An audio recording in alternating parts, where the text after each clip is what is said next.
You're listening to Being Fully Human with Alex Laws. Each week, we delve into topics that will allow you to improve yourself and everything around you so you can really start living.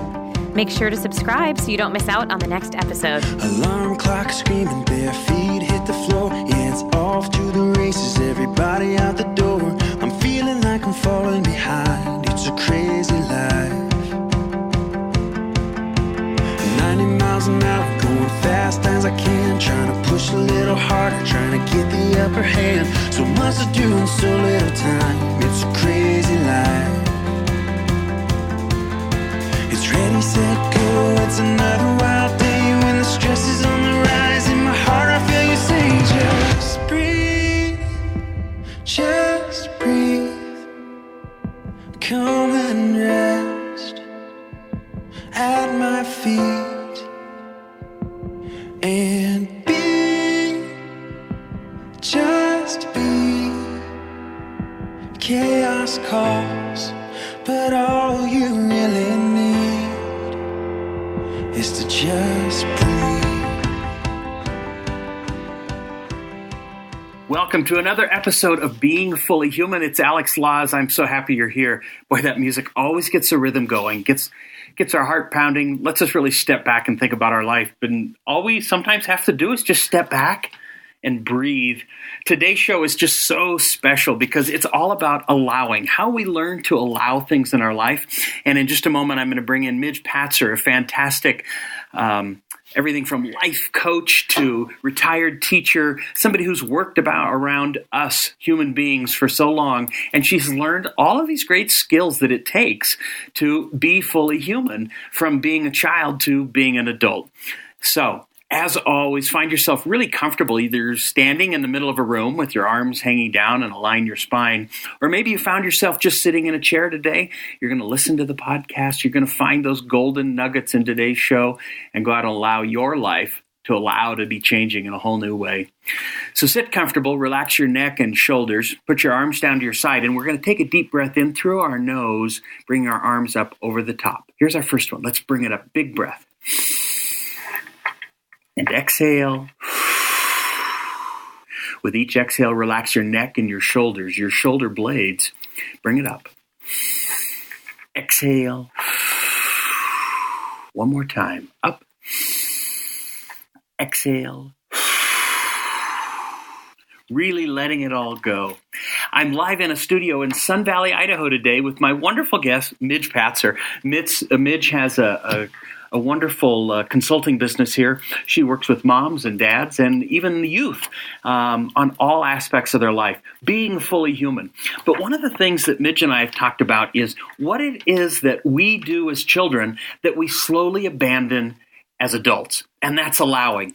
Welcome, Midge, to Being Fully Human, the podcast where we just find all of life's special tools and talk about them. Thank you, Alex. I'm thrilled to be here, and I'm thrilled to be with all of you. What changes as we get older? I believe a couple things. One, we go to fear, and we start living in our past and in our future rather than in our present. When we're young, we live in the present. What's going on right now is what we do and what we feel. But as we get older, we start to build a past, and we start wishing we could change our past. And we also start to look towards our future and what that will look like. And so I believe as we get older, we go in our past, which is sadness, depression, fear, to our future, which is anxiety. And we skip in and out of the present, but we don't land there. As children, we do. And so I invite people to live in the present. And the way I choose to do that, well, many ways, but probably the easiest is to visit the 5: touch, taste, feel, hear, and there's one more. Alex, what's the 5th? Touch, taste. I'm going to make you review each one of them, though, so it doesn't matter what number 5 is. I'm going back to number 1 here in a second. So that's my memory for you. But anyway, so when I want to go into the present, the first thing I say is, what do I see? What do I see? Right now, I'm looking out a window. I see trees. I see the building next door. I see Alex. I see my office. What do I hear? I hear Alex. I hear the wind outside. What do I feel? I feel the chair I'm sitting in. I feel the air around me. What do I smell? I smell my office. And so if you go to your five senses, that will draw you right back into the present moment. That's very powerful work. And it's an easy tool, and you can do it inside your head anywhere at any time and as many times as you need to. You know, Mitch, it's interesting. I call that grounding. The same thing you're calling being in the present. I just call it grounding. And that's so much what I find when you do just stop and take the breath like we do at the beginning of every one of my shows. It allows us to just go back to being in the present, or as I said, grounding. And what you're saying is this is the tasks that we're going to use to be grounded. Children, because they haven't had as many experiences, seem to tap intuitively into the moment or the space they're in. Would you find, isn't that what you see? That's absolutely true. As we build our past and begin to question our future, we get ourselves mentally out of balance a little bit. I agree with the grounding. I think grounding's a great word. It needs tools so I ground in many different ways. One of them is my five senses. And another way I ground is to go into the present moment, which is, the tools, and balance and hold on my energy in the present. I also ground in who I want to be at that moment. I always have a purpose, and purpose is a way to move into the present. So I'm always reaching towards my purpose. If I have a client walking in my office, my purpose is to spend an hour with that client. If my purpose is to go to yoga, I want to be fully in yoga. If my purpose is to cook dinner, I want to be fully in the kitchen. And the last one is life is a mystery. And why does it happen the way it happens? I don't know that, and I don't need to judge that. It just does. And it's probably something I need to learn or something I need to work with. But I attempt to not judge what's coming at me all the time. And so that's how I ground. So yes, it's all about grounding, but we all need a tool to ground ourselves. And another way you can ground easily is to just, well, at least I can. You can run a cord down through your body into the center of the earth and anchor. And that pulls you into your lower chakras or lower systems and puts you on earth. And that's where I breathe. Like Alex said, to take those 3 deep breaths. Those are grounding breaths. But you want to bring them into the earth. As we step back and look at this, one of the first things you talked about was I see trees.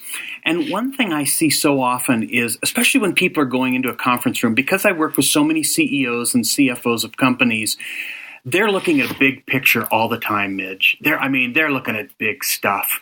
And maybe it's thousands or hundreds of employees. Maybe it's franchises or outlet retail operations. Perhaps it's consultants throughout the field. But they have such big things that take them out of body and out of the present moment, right? And so what we are doing is, just like you said, the trees. Imagine before you go into a big conference room that you step back and just do a couple of things that Midge is talking about here, which are the grounding effects. One, add the breath. Even if you just do one of the breaths I do and ground yourself through your heels, standing up nice and straight, you bring your arms up over your head, you align your spine, and you take that deep breath in. When you do that, you're expanding your lungs inside your body, and at the same time, you're engineered to naturally push things back into where they go, right? And your spine is aligned, or your ribs are more aligned, and you feel the exhale when the upper body begins to relax. And then you go into the moment of, let's just say you look out, you're on the 35th floor of a building where you're going into a conference room, and you look out and there is a park or trees that you can see from that level. And you just take yourself to those trees right there, those green trees. There's no other place you could be in that moment right now but looking at those trees. This is bringing us to presence. That's what you're talking about, Midge. And it is so empowering. When I have talked to skiers, downhill skiers, especially up here in Sun Valley, this is a beautiful ski town. They have wonderful places for people to ski. But when I get the chance to talk to a ski racer, And maybe you've seen this when you've watched it on television or ESPN, one of those great shows that shows great downhill racing. They'll show a racer going through the race before they do the race. They are so in the moment. They are so on that snow, on those skis, in that uniform, that they are visualizing everything. And then they have to come back to the start, right? Because that's where they start. This is the only place they can be. You're that same way when you walk in that conference room. You look out and see those trees. This is the only place I can be. I can only be right now sitting here with Midge in Idaho, in her office, having the meetings I've had, looking straight across from her and doing this podcast. This is the only place I can be. And when I take the deep breaths, I find myself even deeper into that connection. What is your connection? Let's go back again. Midge, you talked about the senses. Let's just review them again. Touch. So when we talk about touch, expand on that. Touch is what you feel. And when I get in my car, feel the steering wheel. Feel your feet on the floor. And when I'm in my office, feel myself in a chair. Feel my feet on the rug. It's whatever you're touching. So it grounds you immediately because it throws you into the present. This is what I'm touching right now. Yeah. And then, so from touch, we're going to go to sight, which is obviously what you're seeing. What you see. What you're interpreting. Well, and what you see with your eyes. And so it might be a window. If you're in a conference room, it might be 200 people. If you're hiking, it might be the forest. The point is, it doesn't matter. It just throws you into the present. What do you see with your eyes right now? What you see. So it's really important. There's a difference there, Midge, because I talk about trusting your gut and being very intuitive. And when you're doing that, there are times when you are also listening inside and seeing what you think, visualizing inside. But what you're saying is see where you're at right now. Exactly. Visualization obviously is an incredibly powerful tool, but what I'm talking about right now is the five senses. What do you see right now? You might just see faces out in front of you. That's fine. It throws you into the present. You're not seeing a great forest. You're seeing 100 people looking at you, and that's okay. That's what you're seeing. So it's what you see at that moment. And I have to say, when I am in front of a group or a large group, I see them seeing me. I mean, I feel their energy, and I'm one of those people that just feeds off of that. It is so exciting to me that they are opening up and want to know and hear what I am putting out there to them. And what they need to see is they need to see my passion. They need to see my love. They need to see my delivery that is all about them at that time, just like this podcast, right? I mean, everything I'm doing and delivering right now, I can't wait to meet the person who hears this one and says, oh my God, I picked up 2 or 3 great things and they're working so well for me now. Where are we going from there, Midge? Well, I want to go back just a little bit on see. That's true. They can see your passion. They can see your love. But they can also see the fact that you're wearing a blue shirt or blue jeans or... Right. So you want to get very basic. So it's very visual. Yeah. So yes, they'll see your passion. They'll see... Those are emotions. But I want to see exactly what I see. I see Alex standing on stage with a blue shirt, a black belt, and blue jeans. And that will ground me. It'll pull me to you. So, okay, from there... what do you hear?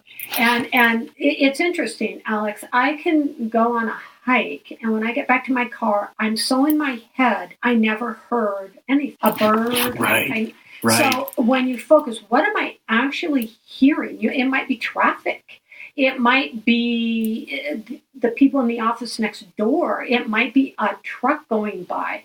What we do as humans, and as we get older, we quit hearing, and we sort of go, oh, that's just normal. You get used to it, and I'm inviting you not to get used to it. Actually hear. Do you hear the dog barking down the street? What do you actually hear? That's interesting because I've been back into my running again, and I encourage people to run without headphones over the last 20 years.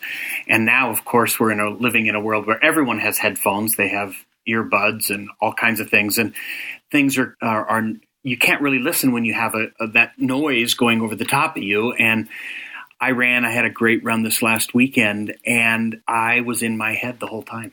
It's very common to do. It is so wonderful. It's the thing that has just kept me going on my endurance athletics, is to get to that point. But I haven't been there lately. I've sort of struggled. I had the conversation that was not inviting to me when I was there, but I've sort of gone over that hump. And I encourage you to do that when you're listening. If you can get out there and you can do like Mitch said, she leaves the hike and she missed the birds, right? The birds are where I first hear, and then that changes. Pretty soon they do go away. You're in such a meditative state. It's just beautiful. I just love being a human being, Midge. I agree. So after hearing, we go to taste. And taste is a funny one. I mean, we can eat a whole meal and not taste anything because we're working or we're watching someone else. So to actually taste, but even taste, if I'm by the ocean, taste the salt in the air. Taste if it's windy, taste what's in the air. So when you really think about what am I tasting? I'm tasting the gum I'm chewing. I'm tasting the wind. It will draw you. All of this, Alex, draws you into the present.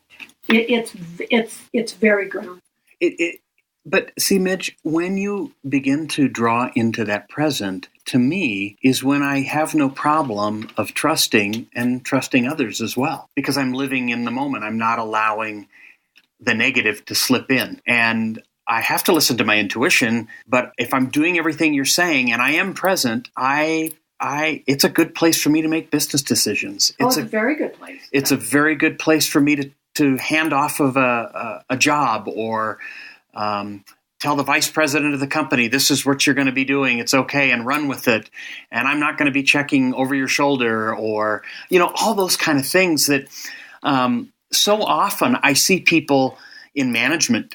Oftentimes people have me talk to their managers and they'll say, yeah, they have to be in control of everything. They can't let anyone do anything. And they think that's the way of management. That's just somebody who's completely insecure in my mind, because if you have the right team around you and you're giving them these skills that we're talking about, sure, you want to put two heads together at times, but you're empowering them to allow and to be present. It's a part of insecurity. It's also plays into fear. And if I let someone do it for me, people go into fear for many different reasons. One is, will I be replaced? Another is, do they know more than me? So we control and protect ourselves. We throw up a wall. It is an insecurity. It is not trusting in who we are and what we know. And so it sends us outside of ourselves. I want to go into that, Alex, but there's one more sense, and that's smell. Yeah. And so if people are counting, I don't want them to stop at 4. I want them to also smell whatever's around them. One of my tools, Alex, going back to what you were talking about, is to say over and over and over, I am enough. And that pulls us in. We start, when we go into fear or what we're afraid we don't know, then we're not enough. So when I bring people in that have knowledge in areas I don't, I'm still enough, but they can add to my being enough, and they can be enough. So I always see myself as a package, and everyone around me, like having you here, you are enough. Are we good together? Yes. Do we need each other? And in human terms, yes, but we're each enough. We're each a full package. I don't have to have you to complete me, and you don't have to have me. And so that's what the 5 senses bring in. I am enough, just as I am. We're like sorry for the comparison, but I so often have learned over time that the best well-rounded meal I could quickly have is a hard-boiled egg. That's true. Because a hard-boiled egg has a little of everything that you need. It's a full meal. And so when I look at that and you say that we are enough, we are the egg, right? That's what we are. And I think that's a great statement that you're saying, though, is that you are enough. And it's okay not to know, because you just haven't experienced whatever it is yet. And sometimes what we do as human beings is we will put ourselves in the line of traffic where we are beyond of maybe our knowledge, or we are beyond the skills that we need to perform the tasks that we have. And so in order to do that, we can either try and convince everyone, spend all the time convincing everyone we do have the skill set, or buffalo them, which is pretending that we have it, or we could actually step back and get with our team or create a team and say what it is we need. What's the most important thing we need? Let's list all of our thoughts out together, and then let's highlight the next 7. And then to that 7, we're going to highlight which one is the most important. And then from there, we're going to decide which is the first one we'll work on. And now all of a sudden, we are allowing the world around us to come together. We are creating it at the same time. And by allowing that to happen, we're accomplishing with a group or with a team or just with ourselves. I mean, you can do what I just said. If you're the only person, you can do all of those things and identify what you need to do first. I agree. Something I do believe, Alex, is always hang out with people who are smarter than you. Everyone's smarter than you. So everyone has a niche. And I'm enough, but I don't know what you know. And so when I bring you in, not only am I enough, you're enough, and we have more to offer. There are many things that I can't do. I don't know. But what I do know, I know well. And that's true of all of us. And so it's important for, I don't care what you do for a living or how big you are, how small you are, you're enough. And you know more than someone else in your area of expertise. And so for instance, I was talking to a young man and he said, I don't know much, and he's a gamer, and I know nothing about gaming. And I said, that isn't true. If I was going to buy a computer game for my granddaughter, you would be the first person I'd call because you are brilliant on gaming. And right. And that's, everyone knows what they know. And so I don't need to know everything. I need to know what I know, and I need to know it well. And I need to not have fear in bringing in people who know something that I don't know. Let's just repeat that. I need to not be in fear of bringing people in who know something that I don't know. That is correct. And it's okay to let them know you don't know. Absolutely. I want to just take a quick check here again, because whenever I have the opportunity to have someone like Midge on, I always get a random email from someone who's gone to alexlaws.com, and they email me and say, who was that guest last time, and how can I contact them? So Midge, I just real briefly, since I did a quick intro, would you just tell us how people could work with you and how they can contact you? And you do phone work. I do. And so here's your shot. Just for anyone wanting to know how to get a hold of Midge, here, I'm going to just give her a second to do it before we continue. How you can get a hold of me is you can call me on my cell, which I have an Idaho number. I live in Ketchum, Idaho, which is a mile from Sun Valley. My number is area code 208, number 720-7071. Or you can email me at mpatzer, which is P as in Pat, A-T-Z as in zebra, E-R, at cox.net. I do phone work. I have an active office, and I am a life coach. And describe some of who you work with. I taught high school for 33 years, and so when I first opened as a life coach, I worked with teenagers. I have expanded. I probably work half and half now with adults, with teens, with families, with couples.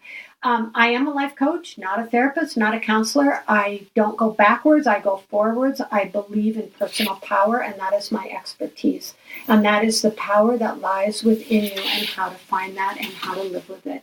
And that includes balancing. That includes everything we've talked about today. I do believe each and every one of us is responsible for our own journeys. And sometimes our journeys slow down or get a little bit stuck. And I like to keep people moving on the journey they are here to live. So again, it's Midge Patzer, and she's here with me today on being fully human. I'm trying to find those people who are so amazing in their community and beyond, as Midge is. But if you're looking for somebody that you could do some sessions with, you can call her direct, and she can go through costs and packages she has for people. And you can also just email her, whatever works. Go back and re-listen to it. You are on Being Fully Human with Alex Laws. And if you can't find Midge, just email us over at alex@alexlaws.com. I want to get back to how you can allow these things to happen in your life. So how you can be in the present moment is what we've been talking about. And when you do, and when you allow other people in, your whole life can change. It's just a beautiful a place to be in. But on the flip side, there are also those days that, and Mitch and I were talking about them briefly beforehand, that you just have that are just tough days. I like to say your biorhythms are down, or we're in a change right now. We're recording this in the springtime, so there's a weather change going on. The barometric pressure can be different. I just came back from my retreat in Hawaii. So after 10 days in Hawaii, I go from being in that climate to today, I'm all the way up here at about 6,500 feet in the mountains, which is pretty amazing, but I can feel it in my body. So all of these things, as being a human being, they all affect us, just like what we eat and what we drink, but also, as Mitch was talking about, checking in on your senses and being in the moment, being in that presence. And then when you allow the breath, that's a whole nother facet of it. One of the parts that so often people start to really question themselves is in retirement. Their routine has changed, and they've put enough money away, or they're able to survive on the small income or larger income, whatever their situation is. But they don't have the purpose, and they begin to allow people in through how they hire people. And I've seen this before. They just start hiring people to do this and hiring people to do that. And even though it's things they could be doing, and I really encourage people to come up with your own routine. Then you're allowing yourself to do some of the work. Midge, any comment? I totally agree with that. Retirement's an interesting time in life, and I like to use the word changing energy, because retirement has sort of a lack feeling to it, meaning you don't do things. So changing your energy. Again, Alex, I believe at whatever age or whatever place on our journeys we go to gratitude and find what we're grateful for. And that will keep us in abundance. We must live in abundance. So our purpose, when I was teaching, my purpose was to teach. As a life coach, my purpose is to life coach. As a mother, my purpose is to raise children. It's our purpose, and that's what I was talking about, grounding. Who am I and what is my purpose at this moment? So our purposes might change, but we always have to have a purpose. I have a friend who's quite getting older. He's well into his 80s, and he said to me one day, I need to be in the world. And that was a lesson to me.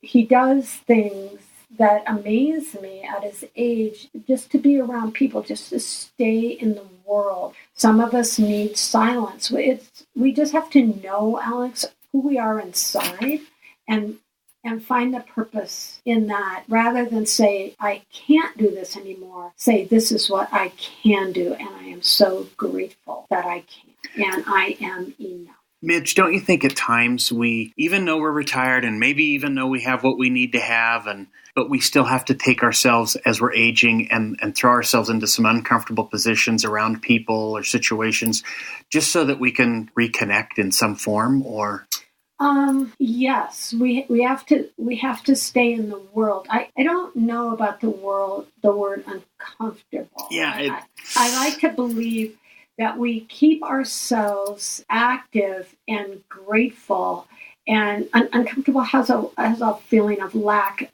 Do we need to push our boundaries a bit? Yes, we need to stay open, and we need to invite our life in as our journey moves forward, and oftentimes it brings different needs. So just stay in your own journey and stay in gratitude and stay in abundance and understand that life changes and things around us change. But if if we know who we are internally and we have made peace with who we are, we'll continue moving forward at however that looks. Before we wrap up today, Midge, I do want to touch on how sometimes when we go into retirement, or as a parent, a mother, mothers have such a wonderful intuitive sense with their children, and they're very connected. I'm not saying fathers don't, but women, X and Y's, there are differences between the two of us. But, often when we don't have a lot to do, we make children our project. And that's what we start worrying about, checking in with, making the holiday situations about. I've done a podcast on holidays and anniversaries. But I think we got to be cautious about that so we don't get in the way where they're allowing, because we don't want to not be allowed in, right? Right. There's a quote, and when I use quotes, I have to be very careful because I probably misquote. So the idea of the quote, I will not go word for word, is if you want to move forward in life, choose not to keep rereading the last chapter. Move forward. As your children grow up, let them go. They're a library book. Put them back on the shelf. Let them be. Love them. Remember it. But let them move forward. And I remember years ago, Alex, my son, was sitting on the counter, and he was working Wall Street, and I was a teacher. He was making a lot more money than I was. And as I walked by him, he said, I'm going to leave my business and run the fund. He runs a nonprofit out of Nepal. And I turned around and said to him, I don't get that. And because to me, I went to the source being money. And he looked me straight in the eye and said, you don't have to, I do. And that was a great lesson for me. We Wow. don't know what someone else's journey is, be it our children, be it anyone. And we have to let them live it. And it might not be what we see as the journey we would like them on. But we have to trust that they have their own power to move forward. And his greatest gift is to just say, that is the truth. And of course, running his nonprofit was absolutely what he was meant to do. That was his journey, is his journey, will continue to be his journey. But I used the source of money, and he used the source of internal power. And so I don't know what you are meant to do. I don't know what Alex is meant to do. I don't have to know that. I have to trust that they can reach deep inside themselves and follow the journey they're here to live. And I have to stay on my own journey and not step off to try to live theirs. That's impossible. And it doesn't. Thank you so much, Midge. As you can hear out there, there's many more shows that are going to come. Midge and I love working together, and these wonderful nuggets that she shared with us, these wonderful lessons, if you just got a couple to get going with today, wow, that's just great. Contact Midge, or go ahead and just go to alexlaws.com. You can always email me at alex@alexlaws.com. We'd love to work with you. I'd love to come speak at your next event. As the music starts to come in here, just enjoy your new rhythm for today. Thanks to Midge Patzer for joining us on Being Fully Human. Thank you. Thanks for listening to Being Fully Human. We want to make sure that you don't miss out on the next episode, so make sure to subscribe and check out www.alexlaws.com for more info on this and all of our other episodes.